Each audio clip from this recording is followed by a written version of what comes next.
Il presidente dell'ANCE di Agrigento degli imprenditori edili, Carmelo Salamone, interviene in seguito alla realizzazione di diversi cantieri, da ultimo per lo svolgimento del Giro di Sicilia, affermando come perché i cittadini non hanno diritto alle strade sicure. Più che un governo del fare, afferma Salamone, mi sembra che ci si trovi davanti a un governo del far sapere. Se una volta si diceva che era necessario l'arrivo del Papa per poter asfaltare le strade, oggi i cittadini devono sperare nell'arrivo di manifestazioni sportive per avere il diritto a infrastrutture più sicure e più moderne, e questo è inaccettabile.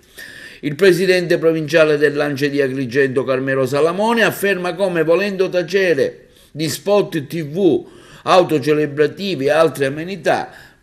che provocano profonda amarezza in chi rappresenta una categoria, quella delle imprese edili, che oggi si trova a chiedere il pagamento di fatture emesse nei confronti di enti pubblici risalenti a quasi un anno fa. Vorremmo farci portavoce della incredulità dei cittadini che oggi vedono una regione che è il dottor Jekyll e Mr. Hyde, lenta, lentissima, quasi ai limiti dell'immobilismo, nel 90% dei casi celere e efficiente quando si tratta di occasioni di visibilità all'esterno, come ad esempio il prossimo Giro di Sicilia che si svolgerà. Sia chiaro, ben vengano queste opportunità, continua Salamone, di promozione, ma non si capisce perché la politica garantire strade sicure senza decorosi e rispetti gli accordi contrattuali con le imprese sia meno interessante rispetto ai grandi eventi, che sia solo un problema di gusto cinematografico, conclude il comunicato stampa del presidente dell'ANCE Carmelo Salamone.